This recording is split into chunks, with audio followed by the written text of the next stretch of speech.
ছাত্ৰ-ছাত্ৰীসকল দশম শ্ৰেণীৰ উচ্চ গণিতৰ আমি আজি আৰম্ভ কৰিবলৈ ওলাইছোঁ দ্বিতীয় অধ্যায়। অধ্যায়টোৰ নাম হ'ল জটিল সংখ্যা, কমপ্লেক্স নাম্বাৰ। আহচোন আমি আৰম্ভ কৰোঁ। এতিয়া জটিল সংখ্যা, এই সংখ্যা মানে সৰুৰ পৰা আমি সংখ্যাই পঢ়ি আহিছোঁ, গণিত পঢ়িলে আমি সংখ্যাৰ বিষয়ে পঢ়ি আহিছোঁ। আচ্ছা, এইফালে এতিয়া চেপ্টাৰ 2 হ'ল, আমি পাৰ্টবোৰ লিখি দিওঁ। আজি পাৰ্ট 1 প্ৰথম ভিডিঅ'। এতিয়া সৰুৰ পৰা আমি যেতিয়া পঢ়িছোঁ সংখ্যা পঢ়ি আহিছোঁ, সংখ্যা মানেই আমি পঢ়িছিলোঁ জটিল সংখ্যা। এতিয়া জটিল সংখ্যা মানে আমি পঢ়িছিলোঁ বাস্তৱ সংখ্যা। এতিয়া বাস্তৱ সংখ্যা মানে যিবোৰ সংখ্যাক এনেকৈ সংখ্যা ৰেখাত উপস্থাপন কৰিব পাৰি সেইবোৰে হৈ গ'ল বাস্তৱ সংখ্যা। 0 1 2 3 4 এনেকৈ এইফালৰ পৰা গৈ গৈ একদম ইনফিনিটিলৈকে যাব। 1 2 3 4 এনেকৈ এইফালে -1 -2 -3 এনেকৈ -1 -2 -3 এনেকৈ এইটো গৈ গৈ আকৌ ইফালে মাইনাছ ইনফিনিটিলৈ যাব। এনেকৈ তাৰমানে আমি কি আঁকিছিলোঁ, সংখ্যাবোৰ আঁকিছিলোঁ, সংখ্যা ৰেখা আঁকিছিলোঁ। সংখ্যা ৰেখাত যিবোৰ সংখ্যা পোৱা যায় গোটেইখিনি হ'ল বাস্তৱ সংখ্যা আছিল। এই দেখি পোৱাখিনি আছিল অখণ্ড সংখ্যা। এই অখণ্ড সংখ্যাৰ ভিতৰত যিবোৰ থাকিব ইয়াত পইণ্ট দিয়া,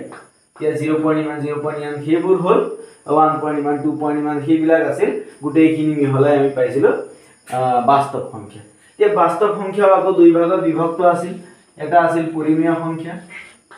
যিটো আমাৰ হাইস্কুল লেভেলত ইয়াৰ বেছিকৈ আমি পঢ়িবলগীয়া হয়, পৰিমেয় সংখ্যা। আৰু আছিল আমাৰ অপৰিমেয় সংখ্যা। এই পৰিমেয় আৰু অপৰিমেয় সংখ্যা একদম মিহলাই গোটেইখিনি একেলগ কৰি আমি পাইছিলোঁ বাস্তৱ সংখ্যা। দুটা মিহলাই আমি পাইছিলোঁ বাস্তৱ সংখ্যা। গতিকে পৰিমেয় সংখ্যা মানে আছিল যিবোৰ সংখ্যা P/Q আকাৰত প্ৰকাশ কৰিব পাৰি আৰু হৰণ কৰিলেও দশমিকবোৰ শেষ হৈ যায়, বা শেষ নহ'লেও আমি ওপৰত গুটি দুটা দি লগাই দিব পাৰোঁ। তাৰমানে সেইবোৰ হ'ল পুনৰাবৃত্তি হয়, পুনৰাবৃত্তি হোৱা সংখ্যা আছিল। অপৰিমেয় মানে আছিল ৰুট অভাৰ সংখ্যাবোৰ, √2 √3 মৌলিক সংখ্যাৰ ৰুট অভাৰবোৰ। আৰু আছিল কেৱল হৰণ কৰিলেও দশমিকৰ পিছত সংখ্যাবোৰ শেষ হৈ নাযায়, তাৰমানে একেবাৰে চলি থাকে আৰু ৰিপিটিং নহয়। সেইবোৰক কোৱা হয় নন টাৰ্মিনেটিং ৰিপিটিং বুলি কোৱা হয়। এইটো নন টাৰ্মিনেটিং মানে দশমিকৰ পিছত তাৰমানে একেই হৈ নাযায়, ওপৰত আমি ফুট দি দিব নোৱাৰোঁ। এই গোটেইবোৰ আমাৰ আছিল বাস্তৱ সংখ্যাত আছিল। সেই তাৰ পিছত আমাৰ এতিয়া কি আহিব, জটিল সংখ্যা আহিব। বা জটিল সংখ্যা মানেই যিবোৰ সংখ্যা বাস্তৱ নহয়, যিবোৰ সংখ্যাক আমি সংখ্যা ৰেখাত লিখিব নোৱাৰোঁ। আমি যিবোৰ সংখ্যাক আমি এইটো জটিল সংখ্যা, ইয়াতে আৰু বাস্তৱ নহয়। বাস্তৱ নোহোৱাৰ বিপৰীত কি? বাস্তৱৰ বিপৰীত শব্দ হৈ গ'ল কাল্পনিক। বাস্তৱৰ বিপৰীত হ'ল কাল্পনিক। তাৰমানে কল্পনা কৰিব পাৰি, এইবোৰক ক'তো আমি উপস্থাপন কৰি দিব নোৱাৰোঁ। সেইবোৰেই হৈ গ'ল আমাৰ কাল্পনিক সংখ্যা। কাল্পনিক আৰু জটিল সংখ্যা, ইহঁত এটা আনটোৰ লগত একেবাৰে ওতঃপ্ৰোত সম্পৰ্ক আছে। এই কাল্পনিক সংখ্যা, এইবোৰ কথাটো ক'ৰ পৰা আহিব? এতিয়া জটিল সংখ্যা আমি প্ৰথম পঢ়িব লাগিব। এতিয়া জটিল সংখ্যা পঢ়াৰ আগতে আমি যেনিবা কেইটামান প্ৰশ্নৰ অৱতাৰণা কৰি লওঁ।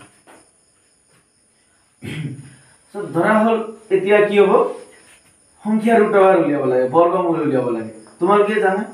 1ৰ বৰ্গমূল উলিয়াব পাৰি, কিমান হয়? 1 হৈ যায়। 2ৰ বৰ্গমূল উলিয়াব পাৰি, 2ৰ বৰ্গমূল 1.41 এনেকৈ কিবা এটা হৈ যায়। এতিয়া 3ৰ বৰ্গমূল উলিয়াব পাৰি, 3ৰ বৰ্গমূল 1.69 এনেকৈ কিবা এটা হৈ যায়। এতিয়া 4ৰ বৰ্গমূল উলিয়াব পাৰি, ইয়াৰ বৰ্গমূল হ'ব 2 হৈ যাব। 5ৰ বৰ্গমূল এনেকৈ তাৰমানে বৰ্গমূলবোৰ কি কৰিব পাৰি, আমি উলিয়াই গৈ থাকিব পাৰোঁ। কিন্তু কোন সংখ্যাৰ বৰ্গমূল উলিয়াইছোঁ? আমি কেৱল এই পজিটিভ ধনাত্মক সংখ্যাৰহে আমি বৰ্গমূল উলিয়াইছোঁ। কেৱল অখণ্ড সংখ্যা বুলি নহয়, আমি যিকোনো সংখ্যা উলিয়াই দিব পাৰোঁ। 27.36 আমি এনেকুৱা সংখ্যাৰ বৰ্গমূল উলিয়াই পাইছোঁ। তোমালোকে এই বিষয়ে আগৰ ক্লাছত তোমালোকে পঢ়ি আহিছা, কোন ক্লাছত আছিল মই পাহৰিলোঁ। এইবোৰ উলিয়াও, বৰ্গমূল উলিয়াও তোমালোকে দীৰ্ঘহৰণ পদ্ধতিৰে হওক, বৰ্গমূল উলিয়াও তোমালোকে ইতিমধ্যে পঢ়ি আহিছা। তাৰমানে যিবোৰ আমি পঢ়িলোঁ ইতিমধ্যে সেইবোৰ সকলো কি আছিল, ধনাত্মক সংখ্যাৰ আছিল, পজিটিভ নাম্বাৰ। এই পজিটিভ নাম্বাৰৰ আমি বৰ্গমূলবোৰ ইতিমধ্যে উলিয়াইছিলোঁ। কিন্তু তোমালোকে কেতিয়াবা ভাবি চাইছিলানে যে ঋণাত্মক সংখ্যাৰ বৰ্গমূল ওলায় নে নোলায়? ৰুট অভাৰ যেনিবা ধৰা -2, এই সংখ্যাৰ বৰ্গমূল থাকিব নে নাথাকে? ৰুট অভাৰ ধৰা -25, ৰুট অভাৰ 25 মানেহে 5 আছিল। ৰুট অভাৰ -25 মানে কি হ'ব? 5 হ'ব নেকি, নে -5 হ'ব নেকি? সেই বিষয়ে তোমালোকে কেতিয়াবা ভাবি চাইছিলানে? এই ৰুট অভাৰ তাৰমানে যেতিয়া ঋণাত্মক সংখ্যাৰ বৰ্গমূল উলিয়াবলৈ যাওঁ ইয়াতেই তোমালোকে পাই আহিছা যে একচুয়ালি হাই স্কুল লেভেলত আমি এডভান্স ম্যাথমেটিক্স মানে এটা হাই স্কুল লেভেলৰ নহয় এটো হ'ব ইয়াৰ আপাৰ লেভেলত হাই স্কুলৰ পিছত তাৰমানে 10+2 লেভেলৰ হাই সেকেন্ডাৰী লেভেলত বস্তুবোৰ গতিকে হাই স্কুল লেভেলত তোমালোকে কি পাইছা বুলি কওঁতে তোমালোকে পাইছিলা যে √-2 হলে ইয়াৰ কোনো মান আমি উলিয়াব নোৱাৰো ইয়াৰ আমাৰ কোনো মান নাথাকে ইয়াৰ মান নোলায় তাৰমানে এটো গতিকে ইয়াৰ মান এক্সিস্ট নহয় ডাজ নট এক্সিস্ট বুলি আমি পঢ়িছিলো গতিকে এই বিষয়ে আমাৰ এই জটিল সংখ্যা আমি ইয়াৰ বিষয়ে অধ্যয়ন কৰিম তে প্ৰথম কথাটো আহিল ঋণাত্মক সংখ্যাৰ বৰ্গমূল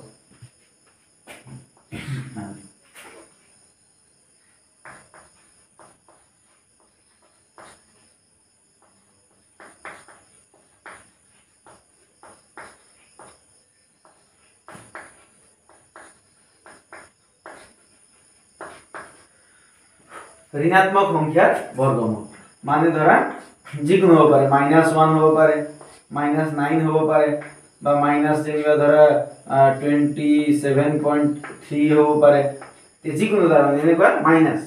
এই সংখ্যাবোৰৰ বৰ্গমূল তে দ্বিতীয়তে চোৱা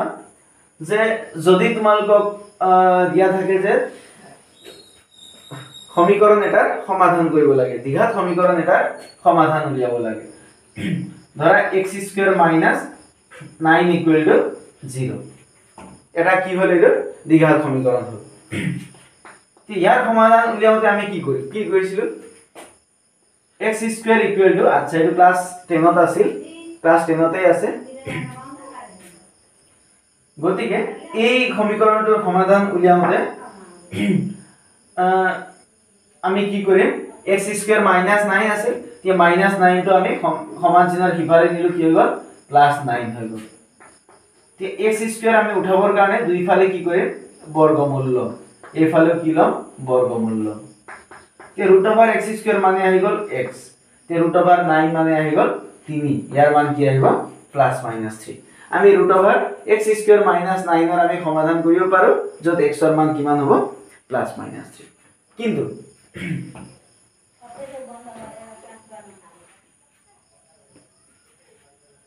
কিন্তু এটো কি হৈ গল যদি তোমাক দিয়া থাকে যে x² + 9 ৰ সমাধান কি হ'ব তেতিয়া তুমি কি উলিয়াব লাগিব x² + 9 মানে হৈ যাব এতিয়া x² = -9 হৈ গল এতিয়া x = কি হ'ব √over কৰিলে √(-9) হৈ গল এতিয়া আমি কলৈ গৈ পালো √(-9) লৈ গৈ পালো মানে আমাক কি লাগিব এতিয়া ঋণাত্মক সংখ্যাৰ বৰ্গমূল লাগিব এইটো কৰিবলৈ যাওঁতে আমি একেবাৰে জটিল সংখ্যালৈ জাপ মানে গৈ পাই যাম এতিয়া ধৰা হল প্ৰশ্ন এটা আমাৰ গণিতজ্ঞ আছিল আসলে কি হয় ভাৰতবৰ্ষ দেশখন কি হয় অতীজৰে পৰাই গণিত আৰু সংখ্যাৰ ক্ষেত্ৰত তুলনামূলকভাৱে আগতে বহুত আগবঢ়া আছিল কিন্তু তেতিয়া কি পশ্চিমীয়া দেশ হক তিয়া ডাঙৰ দেশ বুলি কলে আমি যাক বুজু ধৰা আমেৰিকা ইংলেণ্ড সুইজাৰলেণ্ড এইবোৰ ডাঙৰ দেশবোৰ উন্নত দেশবোৰ হক তিয়া চাইনা জাপান সেইবোৰ হক সেইবোৰ তাৰ মানে আগতে যেতিয়া পুৰণি কালৰ কথা কও আমাৰ পিছপৰা আছিল কিন্তু কি হৈ গল ভাৰতবৰ্ষ বহুত আগবঢ়া ভাৰতবৰ্ষৰ ডাঙৰ কি আছিল ঋষিমুনি আছিল আৰু লগতে গণিতজ্ঞ আছিল বিজ্ঞানী আছিল তোমালোকে পাইছাই নামবোৰ কিন্তু লাহে কি হৈ গল আমাৰ দেখখন যিমান আগবাঢ়ি গৈছিল তেতিয়া তাৰ পিছৰ পৰা কি আগবাঢ়িব নোৱাৰা হল মানে আমাৰ দেখখন হয় পিছ পৰি যোৱা নাই আমাৰ দেখখন যিমান দ্ৰুতগতিত আগবাঢ়িব লাগিছিল আগ নাবাঢ়িলে কিন্তু আমাৰ যিবোৰ পশ্চিমীয়া দেশবোৰ হয় পশ্চিমীয়া দেশবোৰ দ্ৰুতগতিত তেওঁলোকে আগবাঢ়ি গল তাৰ পিছৰ পৰা সেই কাৰণে কি হৈ গল যে এই যিবোৰ আৱিষ্কাৰবোৰ হল এই তেতিয়াই তাৰ মানে ভাৰতীয় গণিতজ্ঞসকলে এই গণিতৰ ডাঙৰ প্ৰশ্নবোৰ তেওঁলোকে তেতিয়াই উপস্থাপন কৰি গৈছিল যে ভাৰতৰ এজন ডাঙৰ গণিতজ্ঞ আছিল এই ভাস্কৰ এতিয়া ভাস্কৰ কেতিয়াৰ বুলি কওঁতে এই 1100 এনেকুৱা চনত হ'ব 1100 পৰা 1200 চনৰ ভিতৰত এইটো চনৰ ভিতৰত 1100 পৰা 1200 চনৰ ভিতৰত কি আছিল ভাস্কৰ নামৰ এজন গণিতজ্ঞ আছিল এই গণিতজ্ঞজনে এতিয়া প্ৰশ্ন এটা আগবঢ়াইছিল যে কি সংখ্যা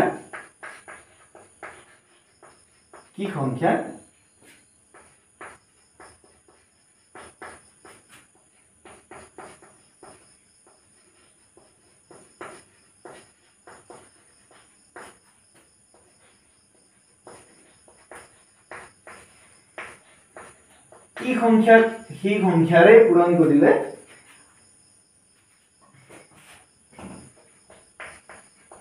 ইয়াৰ মান ঋণাত্মক হ'ব।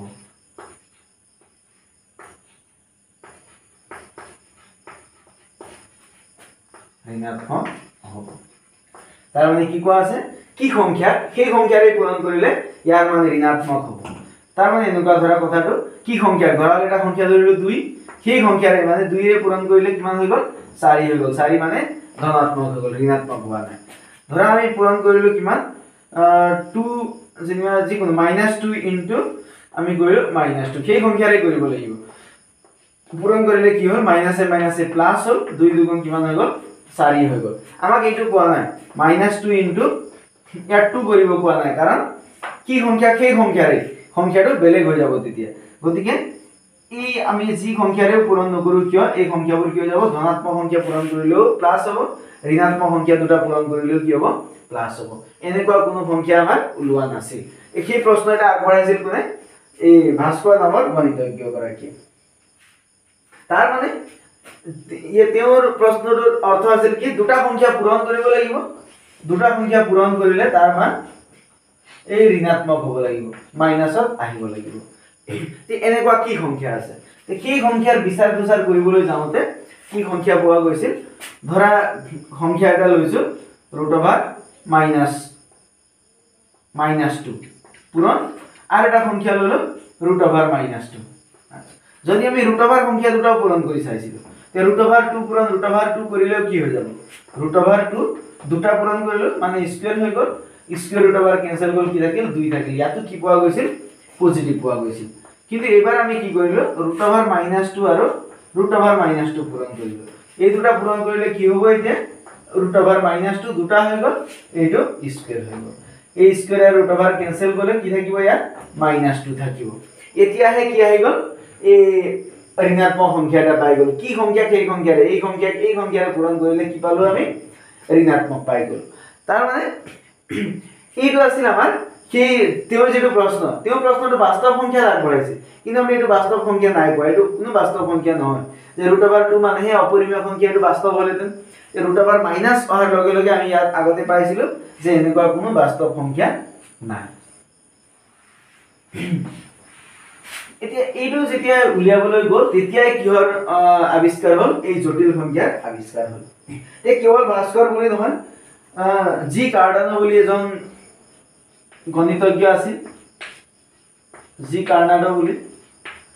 কাৰ্নাডো এই ভাস্কৰৰ পিছৰ গণিতজ্ঞ আছিল। তেওঁ ধৰা এই 1500 চনৰ পৰা 1600 চন মানৰ ভিতৰত প্ৰায় দেই ইমান চন প্ৰায় 1100 পৰা 1200 ভিতৰত ভাস্কৰ আছিল। তাৰে ধৰা এতিয়া 400 মান বছৰ পিছত জন্ম হৈছিল কোন জি কাৰ্নাডো বুলি গণিতজ্ঞ। যে তেওঁ কি কৰিছিল তেওঁ সেই একেই প্ৰশ্ন আগবঢ়াইছিল। তেওঁৰ মতে কি কৈছিল যে ঋণাত্মক সংখ্যাৰ বৰ্গমূল ভাস্কৰে যেটো প্ৰশ্ন কৰিলে তাৰ উত্তৰ তেওঁ উলিয়াবলৈ যাওঁতে কি পালে ঋণাত্মক সংখ্যাৰ বৰ্গমূল লগা হ'ল। তেওঁ অংক কৰিবলৈ যাওঁতে কৰবাত তেওঁ ঋণাত্মক সংখ্যাৰ বৰ্গমূলৰ প্ৰয়োজন হ'ল √(-1) যেনিবা ধৰা -5 এনেকুৱা তাৰমানে ঋণাত্মক সংখ্যাৰ বৰ্গমূল উলিওৱাৰ তেওঁৰ প্ৰয়োজন হ'ল। এইবোৰ যেতিয়া প্ৰয়োজন আহি পৰিল তেতিয়াই তাৰমানে আমাৰ বাস্তৱ সংখ্যাৰ পৰা কথাবোৰ জটিল সংখ্যালৈ গতি কৰিলে। কিন্তু এওঁলোকে কোনেও তাৰমানে এক্সাক্টলি সমাধানবোৰ উলিয়াব পৰা নাছিল। কিন্তু সমাধান উলিয়াই লৈ আহিলে কোনে এই অইলাৰে, গণিতৰ এজন ডাঙৰ তাৰমানে গণিতজ্ঞ বুলি কওঁতে এজন হ'ব এই অইলাৰৰ গণিতত বহুত অৱদান আছে। এই অইলাৰ কেতিয়া বুলি কওঁতে ধৰা এই 1700 পৰা 1800 চন মানৰ ভিতৰত আছে। এই 1500 এওঁতকৈ তাৰমানে 200 বছৰ পিছত কোনে জন্ম লাভ কৰিছিল ধৰা প্ৰায় 200 দেই একদম একজেক্ট নহয়, ইয়াৰ মাজতে আছে। অইলাৰ জন্ম হৈছিল তাৰ তেতিয়া তাৰমানে তেওঁৰ জীৱন আছিল। এই অইলাৰে কি কৰি আছিল তেওঁ নতুন এই সংখ্যা এটা উলিয়াই আনিলে যে তেওঁ যেতিয়াই তাৰমানে এই সংখ্যাটো √(-1) উলিয়াই আনিলে। তে √(-1) বৰ্গমূল কাৰ বৰ্গমূল -1ৰ বৰ্গমূল মানে তেওঁ কি বুলি লিখিলে i বুলি লিখিলে, স্মল i সৰু ফলাৰ i বুলি তেওঁ লিখিলে। এতিয়া এই i টোৱে তাৰমানে কাক নিৰ্দেশ কৰিব এই জটিল সংখ্যা। যেতিয়া i ৰ উদ্ভাৱন হ'ল তেতিয়াই গোটেই সংখ্যা আকৌ গণিত আকৌ সলনি হৈ গ'ল। তেতিয়াই জটিল সংখ্যালৈ আমি আগবাঢ়িম। তে ৰুট অভাৰ -1 কি কৰিব চোৱা, যে ৰুট অভাৰ ধৰা -9 উলিয়াবলৈ আছে, ইয়াৰ মানটো কি কৰি দিব এতিয়া -1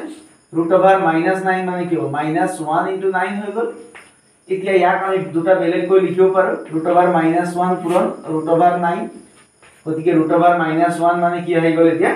i আহি গ'ল, পূৰণ ৰুট অভাৰ 9 মানে কি 3 আহি গ'ল, 3i মানে এইটো 3 পূৰণ i মানে 3i আহি গ'ল। আমি ৰুট অভাৰ -9 মানে কি আহিল 3i আহি গ'ল। এই i টো এই তাৰমানে ৰুট অভাৰ -1 মানে i যেটো অইলাৰে আৱিষ্কাৰ কৰিলে, অইলাৰে দিলে তাৰমানে ধাৰণাটো, তেতিয়াৰ পৰা এইবোৰ সুবিধাজনক হ'ল। যে যিকোনো সংখ্যা যদি আমি লৈ ললো -√16 ললেও আমাৰ কি হৈ গ'ল -1 * 16 হৈ গ'ল। ইয়াক যেতিয়া আমি ভাঙি দিও ৰুট অভাৰ -1 পূৰণ ৰুট অভাৰ 16 হৈ গ'ল ইকুৱেল টু ৰুট অভাৰ -1 মানে i পূৰণ ৰুট অভাৰ 16 মানে 4 ইকুৱেল টু আমি ডাইৰেক্ট লিখিব পাৰো 4i। ঠিক একেদৰে ধৰা বেলেগ সংখ্যা এটা ললো ৰুট অভাৰ -2 লৈ ললো, তে ৰুট অভাৰ -2 মানে আমি কি কৰিম ৰুট অভাৰ -1 পূৰণ 2 কৰি দিলো, আমি -1 টো সকলতে আনিব লাগিব। এতিয়া মানে কি হ'ব ৰুট অভাৰ -1 মানে এইটো ৰুট অভাৰ -1 থাকিল, ৰুট অভাৰ 2 থাকিল। এতিয়া ৰুট অভাৰ -1 মানে i আহি গ'ল, পূৰণ ৰুট অভাৰ 2 মানে আমি নাজানো ৰুট অভাৰ 2, গতিকে এইটো কি হৈ গ'ল i ৰুট অভাৰ 2 আহি গ'ল, i টো বাহিৰত আহিল। গতিকে এনেদৰে কি কৰিলে অইলাৰৰ যেটো সূত্ৰ আছিল root over -1 equal to i, কি কি কৰিলে এতিয়া প্ৰত্যেকটো এই ঋণাত্মক সংখ্যাৰ বৰ্গমূল উলিওৱা পদ্ধতিটো একেবাৰে তেওঁ সহজ পদ্ধতিলৈ ৰূপান্তৰিত কৰিলে। এতিয়া যেটো প্ৰশ্ন আমি মই অলপ আগত লিখিছিলো যে সমাধান, তে ধৰা প্ৰশ্ন এটা আছিল x² + 9 = 0, এই প্ৰশ্নটোৰ এই সমীকৰণটোৰ সমাধান কি হ'ব। তে এই সমীকৰণটোৰ সমাধান কৰিবলৈ যাওঁতে আমি কোড কৰি পাম x² = -9 হৈ গ'ল। এতিয়া x = কিমান হ'ব ৰুট অভাৰ -9 হ'ল, গতিকে ৰুট অভাৰ -9 ক আমি কি বুলি লিখিলো এতিয়া ৰুট অভাৰ -9 -1 * 9 আহিল equal to root over -1 * root over 9 equal to i * 3, মানে কি আহি গ'ল ইয়াৰ উত্তৰ আহিব এতিয়া 3i, যেটো তোমালোকে পাইছিলা যে এই সমীকৰণটোৰ সমাধান নাই, বাস্তৱ কোনো সমাধান নাই বুলি কওঁতে সেই তাৰ উত্তৰ আমি পাই গ'লো। ইয়াত সেইটো শুদ্ধ হৈ আছে যে বাস্তৱ কোনো সমাধান নাই,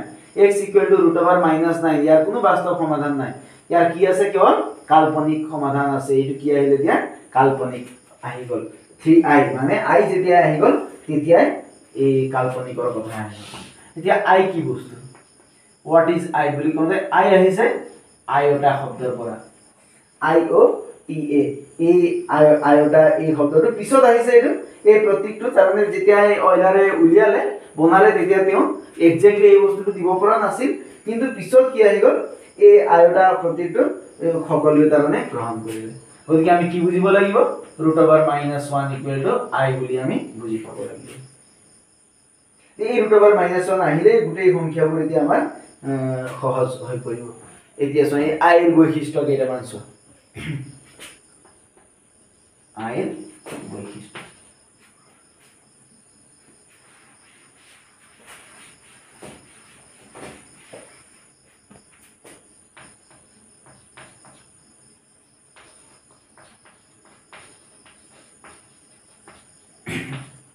i ৰ বৈশিষ্ট্য। i মানে আছিল ৰুট অভাৰ -1, i মানে ইয়াত কি হ'ব পাৱাৰ 1 হৈ আছিল, i যেতিয়া আমি স্কয়াৰ কৰিলো ৰুট অভাৰ -1 আমাৰ স্কয়াৰ হৈ গ'ল, গতিকে এইটো কি হ'ব স্কয়াৰ আৰু ৰুট অভাৰ কেনসেল গৈ -1 হৈ গ'ল, তাৰ মানে i² = -1 হ'ব। তে যেতিয়া আমি i কিউব কৰিম পাৱাৰ 3 কৰিলো, i পাৱাৰ 3 মানে কি হ'ব i² পূৰণ i হৈ যাব, কাৰণ আমি জানো x³ মানে x²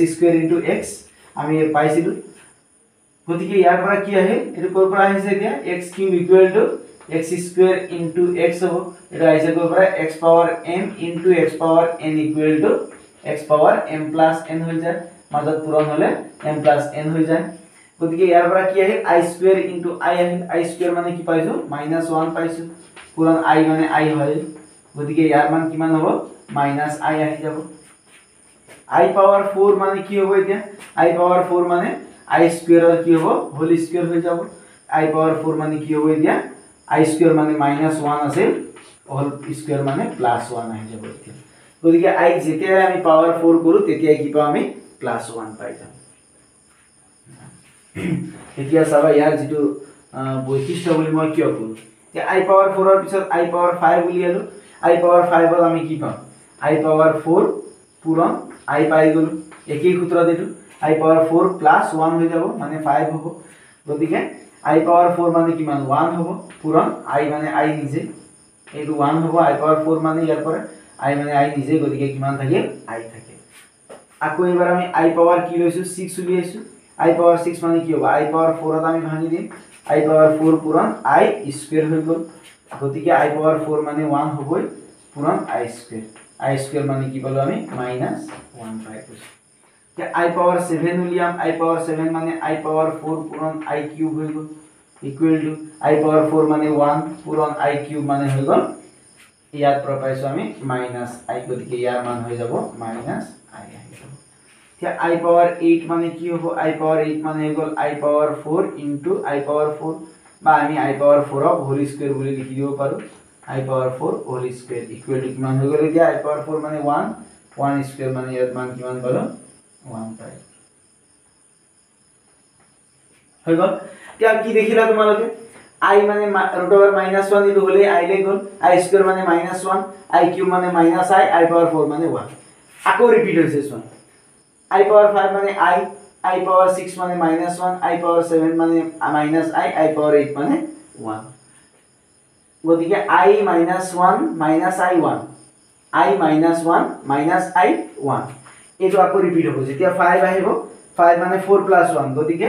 I আহি গল 6 মানে 4 + 2 আমি 4 ক আমি বা 4 এর গুণিতক আমি বাহিৰলৈ আনিব লাগিব তেতিয়া মানবোৰ কি হৈ থাকে ৰিপিট হৈ থাকিব এতিয়া সো ইয়াৰ পিছলৈ আমি যেতিয়া যাম নেক্সট কি আহিব আই পাৱাৰ 8 ৰ পিছত আই পাৱাৰ 9 আহি গল আই পাৱাৰ 9 মানে কি হ'ব এতিয়া আমি আই পাৱাৰ 8 * I লিখিব পাৰো আই পাৱাৰ 8 মানে 1 হলে I মানে কিমান আহিব I মানে I থাকিব আই পাৱাৰ 10 মানে কি হ'ব এতিয়া আই পাৱাৰ 10 মানে হ'ব আই পাৱাৰ 8 পূৰণ I স্কয়াৰ হৈ গল গতিকে I পাৱাৰ 8 মানে 1 I স্কয়াৰ মানে -1 আহিল I পাৱাৰ 11 মানে হৈ যাব I পাৱাৰ 8 পূৰণ I পাৱাৰ 3 হৈ যাব গতিকে I পাৱাৰ 8 মানে 1 I পাৱাৰ 3 মানে -I আহি গল ইয়াৰ মান - আহে I পাৱাৰ 12 আহি গল I পাৱাৰ 12 মানে I পাৱাৰ 8 * I পাৱাৰ 4 গতিকে আমি এইবোৰ লিখি দিব পাৰো 4 এৰ গুণিতক এইটো 4 এৰ গুণিতক হলে I পাৱাৰ 4 লিখি হোল কিউব পাতি I পাৱাৰ 4 মানে 1 ইয়াৰ মান 1 হৈ গল আকৌ কি আহে I - 1 - I1 I - 1 - I1 repeat হ'ব আকৌ I পাৱাৰ 13 মানে একেই ইয়ালৈ যাব তাৰ মানে আমি কি উলিয়াব লাগিব যিকোনো সংখ্যা এটা ধৰা এইটো I এৰ বৈশিষ্ট্য এতিয়া পৰিব যিকোনো সংখ্যা এটা ললো ধৰা I পাৱাৰ 100 উলিয়াব লাগিল গতিকে আমি ইয়াক কিহত প্ৰকাশ কৰিম I পাৱাৰ 4 ত প্ৰকাশ কৰিম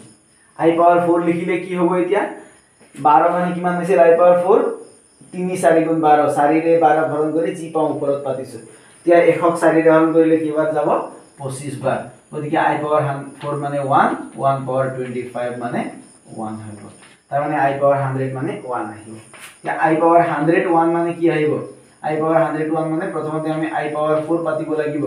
I পাৱাৰ 4 মানে 4 ৰে হৰণ কৰিলো 25 বাৰ গল পূৰণ কেইটা I থাকিল 100 হল কেইটা I থাকিল এটা থাকিল পূৰণ I এইটো মানে 1 I মানে I নিজেই থাকিল তাৰ মানে আকৌ ৰিপিট হৈ গল তাৰ মানে ইয়াত যেতিয়া 1 মান আছিল 4 ৰে হৰণ ইয়াত যদি 4 ৰে হৰণ যায় 1 হ'ব 4 ৰে হৰণ গৈ 1 যদি যোগ হয় তেতিয়া হলে I হ'ব তে নেক্সট যদি 2 যোগ হয় 102 ইয়াত কি হ'ব এতিয়া I পাৱাৰ 4 ললে ইয়া হৰণ কৰিলো 25 বাৰ গল পূৰণ কিমান থাকিল I স্কয়াৰ থাকিল ইয়াৰ মান 1 I স্কয়াৰ মানে আমি জানো -1 গতিকে যেতিয়া 2 থাকি যায় তেতিয়া হলে -1 আহি গল 4 ৰে হৰণ কৰিব লাগিব মুঠতে এটো I পাৱাৰ 4 আনিব লাগিব ধৰা I পাৱাৰ মই ললো 150 গতিকে এই যেটো সংখ্যা ললো আমি I পাৱাৰ 4 লিখি 4 ৰে ইয়া হৰণ কৰিব লাগিব কেইবাৰ যাব 4 3 গুণ 12 হৈ গল 30 থাকিল 37 বাৰ গল 37 গলে কিমান থাকিল এতিয়া 7 4 গুণ 28 হল এতিয়া 30 ৰ পৰা 28 গলে 2 থাকিল পূৰণ I স্কয়াৰ I পাৱাৰ 4 মানে তো 1 1 পাৱাৰ 8 মানে 1 I স্কয়াৰ মানে -1 আহি যাব আমি এনেকৈ I এৰ মানবোৰ উলিয়াব পাৰো তাৰ মানে I এৰ যিমানে পাৱাৰ লম ইহত গুলা কি হৈ থাকিব ৰিপিট হৈ থাকিব কেৱল মানবিলাক I হ'ব তাৰ পিছৰটো -1 হ'ব তাৰ পিছৰটো -I আৰু তাৰ শেষৰটো একেবাৰে 1 হৈ যাব গতিকে ইয়াকেই কোৱা হয় I এৰ বৈশিষ্ট্য বা এই জটিল সংখ্যাটোৰ বৈশিষ্ট্য বুলি কোৱা হয় এতিয়া তোমালোকক যেতিয়া মই ক্লাস এই ভিডিওটো আৰম্ভণিতে মই কৈছিলো যে আই মানে ইয়াত আহিব কাল্পনিক সংখ্যা বাস্তৱ নহয় যিবোৰ সেইবোৰ হ'ব কাল্পনিক সংখ্যা এতিয়া কাল্পনিক সংখ্যা কোনবোৰ আৰু জটিল সংখ্যা কোনবোৰ সেইটো আমি ভালকৈ জনাটো একেবাৰে গুৰুত্বপূৰ্ণ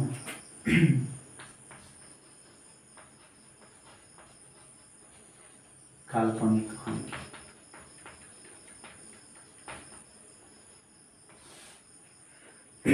কাল্পনিক সংখ্যা কি বুলি কলে আমি কৰিলগে ধৰা হল আমি এটা সংখ্যা ললো এই এটা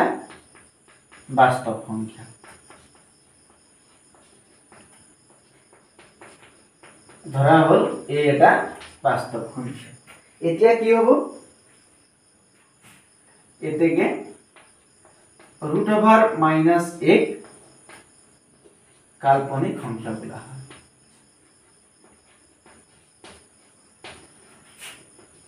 কাল্পনিক সংখ্যা বলা হয়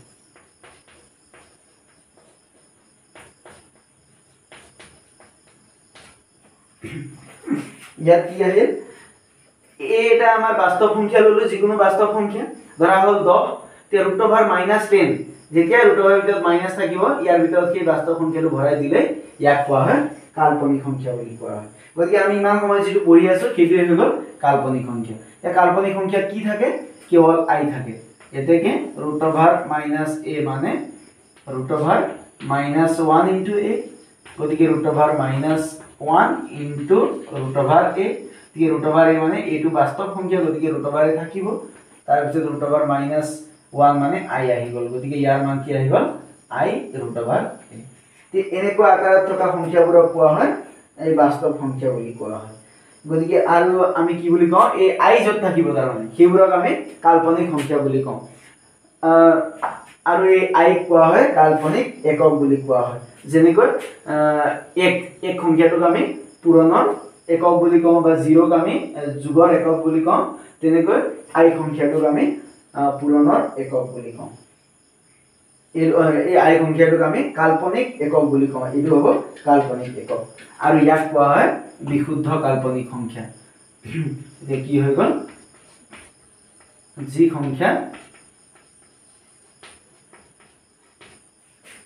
কেৱল i আৰু কোনো বাস্তৱ সংখ্যা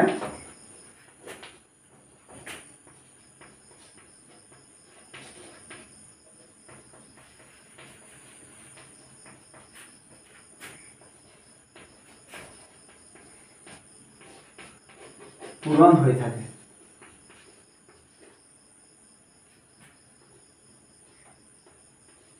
তেনে সংখ্যাত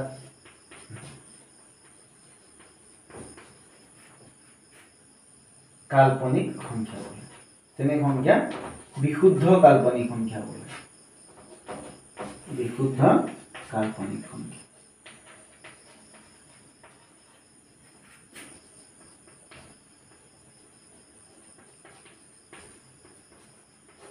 কথাটো কি আহিছে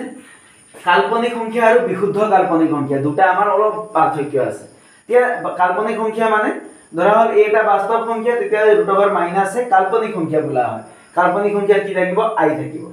আৰু বিশুদ্ধ কাল্পনিক সংখ্যা কেৱল i আৰু কোনো বাস্তৱ সংখ্যা পূৰণ হৈ থাকে এটো i আৰু কোনো বাস্তৱ সংখ্যা i পূৰণ কোনো এটা বাস্তৱ সংখ্যা ধৰা √(7) হওক বা i পূৰণ বাস্তৱ সংখ্যা 3 হওক এইবোৰ পূৰণ হৈ থাকে বা 3i * 3.2 এইবিলাক পূৰণ হৈ আছে কেৱল পূৰণ হৈ আছে এনেকুৱা সংখ্যা কোৱা হয় বিশুদ্ধ কাল্পনিক সংখ্যা আৰু কাক বিশুদ্ধ বুলি নকওঁ এতিয়া আমি ধৰা i √7 পাতিলো প্লাস কিবা এটা হৈ আছে ধৰা 3 এতিয়া এইটো কি নহল এইটো বিশুদ্ধ কাল্পনিক সংখ্যা নহল কাৰণ ইয়াত যেটো প্লাস হৈ আছে এইটো সম্পূৰ্ণ এটা বাস্তৱ সংখ্যা এতিয়া ধৰা দিয়া আছে 3i + 3 এইটো কি হৈ গল এটা এইটো কাল্পনিক সংখ্যা হল এইটো বিশুদ্ধ কাল্পনিক সংখ্যা নহয় কাৰণ বিশুদ্ধ কাল্পনিক হলে কেৱল এইটো থাকিলেতেন i ৰ লগত কিবা সংখ্যা পূৰণ হৈ থাকিলেতেন ইয়াত কিন্তু লগত কি হৈছে যোগ হৈছে তে বা ধৰা 2 - 3i গতিকে এনেকুৱা সংখ্যাবোৰ কি নহয় বিশুদ্ধ কাল্পনিক নহয় যত যোগ আৰু বিয়োগ চিন আছে i ৰ লগত যোগ আৰু বিয়োগ চিহ্ন আছে তেনেবোৰ সংখ্যা কি নহল বিশুদ্ধ কাল্পনিক নহয় তে যত কেৱল i লগত পূৰণ হৈ আছে বা হৰণ হৈ থাকিব পাৰে কিন্তু হৰণ হোৱা মানে আমি পূৰণ বুলি ভাবি লব পাৰো কেনেকৈ i হৰণ 2 যদি আছে তেতিয়ালে আমি i ইনটু কি পাই দিব পাৰো হাফ পূৰণ হৈ থকা বুলি ভাবিব পাৰো গতিকে কেৱল পূৰণ বুলি লিখিছো পূৰণ হৈ থাকিব পাৰে গতিকে এনেবোৰ সংখ্যা বিশুদ্ধ কাল্পনিক বোলে আৰু যত যোগ বিয়োগ হৈ থাকে তেনেবোৰ সংখ্যা বিশুদ্ধ কাল্পনিক সংখ্যা বুলি কোৱা নাযায় গতিকে এই কাল্পনিক সংখ্যাৰ ওপৰত আমি এইখিনি কথা একেবাৰে ভালকৈ এতিয়া মনত ৰাখি ল'ব লাগিব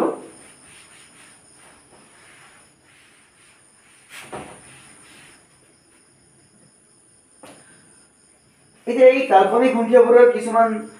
প্ৰক্ৰিয়া আছে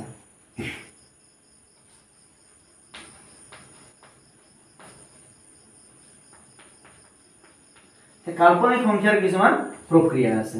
যে কাল্পনিক সংখ্যাৰ প্ৰক্ৰিয়া মানে ধৰা এনেকুৱা কি দিয়া আছে ধৰা হল a is less than 0 আৰু b is less than 0 তাৰ মানে দুইটা শূন্যতকৈ সৰু মানে দুইটা আমি লৈছো ঋণাত্মক সংখ্যা লৈছো গতিকে a মানে কি হ'ব পাৰে এতিয়া a মানে -2 হ'ব পাৰে বা -1 হ'ব পাৰে b মানে এনেকুৱা কিবা -5 হ'ব পাৰে এনেকুৱাই হ'ব পাৰে তাৰ মানে ই কেৱল ঋণাত্মক সংখ্যা মাইনাস চিহ্ন নাই কিন্তু এই গুটেইটোৱে কি হ'ব ঋণাত্মক সংখ্যা বুলি আমি এটা লৈ লৈছো ঠিক আছে যেতিয়া এই ঋণাত্মক সংখ্যা আহিব এতিয়া এই ঋণাত্মক সংখ্যাৰ বৰ্গমূল হিটোইটো আই আহিব তে ঋণাত্মক সংখ্যাৰ বৰ্গমূল মানে √a ইনটু √b তে যিকোনো ধৰা √a ইনটু √b তে ইয়াৰ মান কি হ'ব এতিয়া আমি কি কৰিব নোৱাৰো ইয়াত ডাইৰেক্ট ভিতৰত আমি সোমোৱাই দিব নোৱাৰো √a ইনটু b কৰি দিব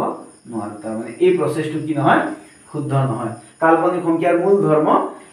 এটা বিশেষ ধৰ্ম এইটো হৈছে ইয়াতে আমাৰ সদায় ভুল হৈ যায় তে √a ইনটু √b আমি কৰি দিব নোৱাৰো তাৰ মানে কাল্পনিক সংখ্যা তাৰ মানে ধৰা এনেকুৱা সংখ্যা আছে -2 আছে পূৰণ এই √a কিমান আছে ইয়াত ধৰা -8 আছে এই সংখ্যাটো আমি কি লিখিব নোৱাৰো সমান √a -2 ইনটু -8 এনেকৈ আমি ব্ৰেকেটৰ ভিতৰত লিখুমাই দিব নোৱাৰো এই মানটো সমান নহয় তাৰ মানে এইটো মান আৰু এইটো মান সমান নহয় এইটো সমান হয় ক'ত হয় বাস্তৱ সংখ্যা যেটো সমান হয় ধৰা এনেকুৱা আছে √2 ইনটু √8 আছে গতিকে ইয়াৰ মান আমাৰ শুদ্ধ হ'ব ইয়াৰ মান কিমান হ'ব 2 ইনটু 8 এনেকৈ ভিতৰত সোমাই দিব পাৰি হৈছে ইয়াৰ মানে মূল উদ্দেশ্যটো হ'ল ডাইৰেক্ট ভিতৰত সোমাই ভিতৰতে পূৰণ কৰি দিব পাৰি তাৰ মানে বাস্তৱ সংখ্যা হ'লে কিন্তু এই অবাস্তৱ কাল্পনিক সংখ্যা হ'লে ঋণাত্মক সংখ্যা হ'লে কি কৰিব নোৱাৰি এনেকৈ ভিতৰত আমি ডাইৰেক্ট পূৰণ কৰি দিব নোৱাৰো সংখ্যা দুটা এই ভিতৰলৈ আনি পূৰণ কৰি দিব নোৱাৰো ভালকৈ মনত ৰাখিবা এইটো পৰীক্ষাত প্ৰশ্ন আহে মেট্ৰিকত আহিছিল 2 বছৰ আগত যে এইটো সমান এইটো হয় নে নহয় তাৰ মানে এইটো সমান এইটো হয় না যদি a is less than 0 আৰু b is less than 0 তেন্তে এইটো শুদ্ধ হয় নে নহয় আহিছিল এইটো সমান চিন দিলে ইয়াত শুদ্ধ চিন নহব যে কিয় নহব চোন আমি এইটোৱে উদাহৰণ এটা চাই দিছো যে যেতিয়া আমি √2 আৰু √8 লম তেল ইয়াৰ মান কি হ'ব এতিয়া ইয়াৰ মান কি হৈ গল √2 মানে √2 মানে ইয়াৰ পৰা কি আহিল √2 আহিল i √2 আহি যাব ইয়াৰ পৰা কি আহি যাব i √2 পূৰণ ইয়াৰ পৰা কি আহিব i √8 আহিব এতিয়া i পূৰণ i মানে i² আহি গল পূৰণ √2 ইনটু 8 মানে কিমান 2√2 গতিকে কি আহিল i² মানে -1 পূৰণ √2 ইনটু √2 মানে 2 আহিল পূৰণ এইটো 2 আহি গল ঠিক আছে 2 2 4 4 গুণ 4 -4 হৈ গল ইয়াৰ মান কিমান পালো আমি -4 পালো কিন্তু ইয়াৰ মান কিমান পাম সো এতিয়া মাইনাসে প্লাস আহিল 2 8 গুণ 16 আহিল গতিকে +16 মানে কিমান হ'ব 4 হৈ যাব ইয়াৰ মান কিমান হ'ল +4 ওলাল ইয়াৰ মান কিমান হ'ল -4 ওলাল হৈছে যদি আমি ইয়াত প্লাস মাইনাস দিব পাৰো ইয়াত প্লাস মাইনাস দিব পাৰো কিন্তু তেতিয়া ইয়াত কি হ'ব +4 সংখ্যাটো আহিব গতিকে এই ইয়াৰ মানটো +4 ওলাল ইয়াৰ মানটো -4 ওলাল বেলেগ মান ওলাই গল গতিকে কি হ'ব আমি যেতিয়া লেস দেন 0 হয় তেতিয়ালে আমি কি লিখিব নোৱাৰো এই সমান চিন দি দিব নোৱাৰো বুজি পাইছা বস্তুটো তে এইটো মানে কি হৈ যাব এইটো মানে এইটো হৈ যাব একেই হৈ যাব তাৰমানে এইটো সমান এইটো কাৰণ এতি ইয়াৰ মানটো কি হ'ব 2 8 গুণ 16 হ'ল √16 মানে কিমান হ'ব 4 হৈ যাব এইফালে 4 আছে গতিকে এইটো আৰু এইটো কি হ'ল এই ইয়াটো একদম এক্স্যাক্টলি ইয়াত কি হৈছে এই বস্তুটো আহি গৈছে গতিকে এই দুটা মান সমান হ'ল গতিকে আমি কি কৰিব নোৱাৰো root over a into root over b is not equal to root over ab এটো কি কিহৰ কাৰণে যদি a আৰু b দুইটা শূন্যতকৈ সৰু হয় হৈছে কি ইয়াত এতিয়া কথাবোৰ আহিব কি